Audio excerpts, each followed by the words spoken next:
चलिए भाई, तो ये वाला प्रश्न देखते हैं। ये प्रश्न क्या कह रहा है भाई? ये प्रश्न कह रहा है कि एक समकोण त्रिभुज की भुजाएं ए और बी तथा कर्ण सी है।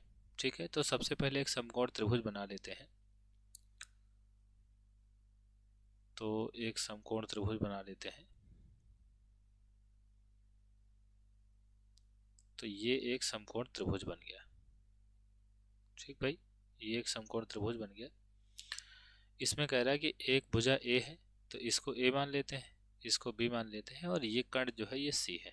ठीक है, और इस त्रिभुज का नाम दे देते हैं ए बी सी। ठीक, और कह रहा है कि कर्ण पर एक ऊंचाई x है। ठीक, और कर्ण पर एक ऊंचाई ली गई है, तो यहाँ से इस वाले शीट से हम कर्ण पर एक लंब डाल देते हैं। ठीक, तो यहाँ से जो है एक हमने लंब डाल दिया इस पर। ठीक, तो ये इस पर लंब है। अब देखिए, ये जो त्रिभुज ABC है, त्रिभुज ABC, त्रिभुज ABC का जो क्षेत्रफल है वो दो तरीके से निकाला जा सकता है, क्योंकि यहाँ पर त्रिभुज ABC के लिए AB भी लंब है ना। AB ये वाली जो भुजा है, ये वाली जो भुजा AB है ये लंब है, और ये इसका आधार का काम करेगी।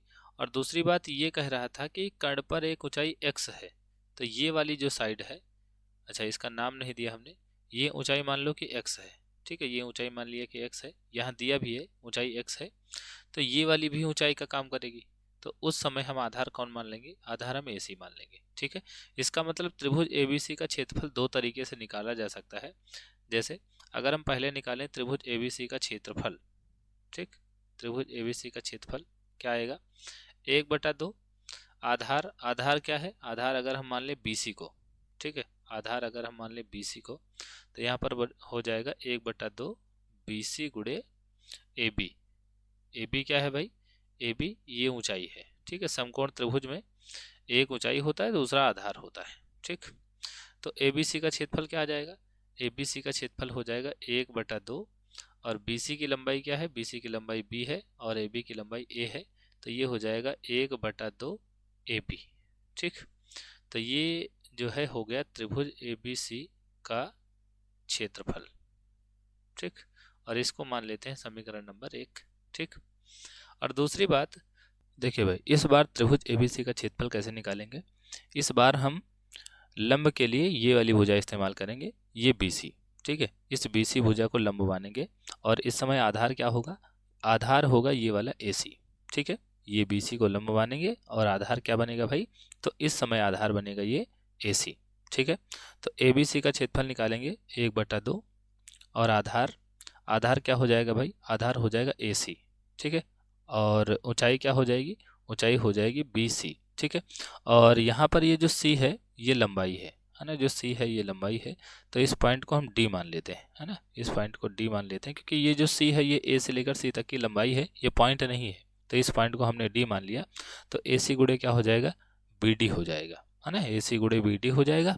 तो यहाँ से भाई लंबाई क्या आ जाएगी? लंबाई आ जाएगी 1/2, और AC की लंबाई कितनी हो जाएगी? x, और ये जो, नहीं AC की लंबाई तो C है ना, AC की लंबाई C है, तो यहाँ से AC की लंबाई को C करते हैं, तो AC की लंबाई C हो जाएगी, और BD की लंबाई क्या हो जाएगी भाई? BD की लंबाई x हो जाएगी। ठीक भाई, तो ये क्या आ जाएगा? ये आ जाएगा 1/2 CX आ जाएगा। ठीक, और ये भी है त्रिभुज ABC का क्षेत्रफल। ठीक, अब इसको मानो समीकरण नंबर 2।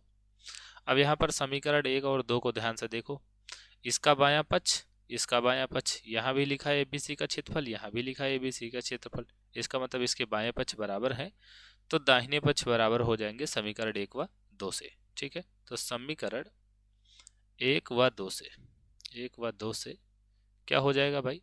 यहाँ से हमें मिलेगा 1/2 AB बराबर 1/2 CX, 1/2 से 1/2 कट जाएगा, और हमें मिल जाएगा AB बराबर CX।